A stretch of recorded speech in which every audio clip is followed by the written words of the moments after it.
આરતી દીદી જય શ્રી કૃષ્ણ બેટા. જય શ્રી કૃષ્ણ મમ્મા. આપણી લોહાણા જ્ઞાતિમાં કોણે ભગવાન રૂપે અવતાર ધર્યો હતો?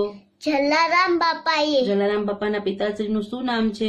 પ્રધાનજી ઠક્કર. જલારામ બાપાના માતાશ્રીનું શું નામ છે? રાજબાઈ માં. જલારામ બાપાના પત્નીનું શું નામ છે? વીરબાઈ માં. દુનિયામાં એવું કયું ધાર્મિક ધામ છે કે ત્યાં દાન લેવામાં નથી આવતું? વીરપુર ધામ. દશરથ રાજાને કેટલા પુત્રો હતા અને તેમના શું નામ છે? 4 પુત્રો હતા. રામચંદ્રજી, લક્ષ્મણ, ભરત, શત્રુઘ્ન.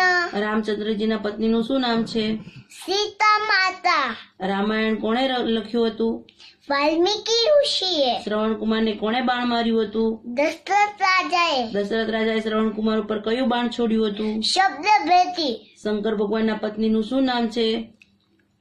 પાર્વતી માતા. શંકર ભગવાનને કેટલા પુત્રો છે અને તેમના શું નામ છે?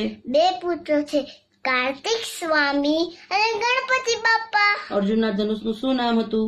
ગાંડીવ. ભગવદ્ ગીતામાં કેટલા અધ્યાય છે? 18 અધ્યાય છે. ભગવદ્ ગીતામાં કેટલા શ્લોકો છે? 720.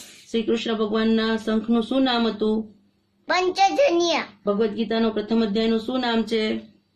અર્જુની શાદયોગ. અર્જુનને શ્રી કૃષ્ણ ભગવાન કયા નામથી બોલાવતા હતા? પાર્થ. શ્રી કૃષ્ણ ભગવાને ટચલી આંગળી પર શું ઉપાડ્યું હતું? ગોવર્ધન પર્વત. મહાભારતનું યુદ્ધ ક્યાં થયું હતું? કુરુક્ષેત્રમાં. મહાભારત કોણે લખ્યું હતું? વેદ વ્યાસે. મહાભારતનું યુદ્ધ કેટલા દિવસ ચાલ્યું હતું? 18 દિવસ. ઈચ્છા મૃત્યુનું વરદાન કોની પાસે હતું?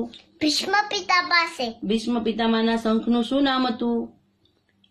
પુંડરીક. ઇતિહાસ દાનવીર તરીકે કોની યાદ કરે છે? સૂર્યપુત્ર કર્ણ. રામ ભગવાને સીતાજીના સ્વયંવરમાં કયું ધનુષ તોડ્યું હતું?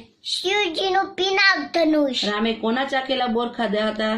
સબરી માતાના. હનુમાન ચાલીસા કોણે લખ્યું હતું? તુલસીદાસે. રાવણ પાસે કયું વિમાન હતું? પુષ્પક. જય શ્રી કૃષ્ણ.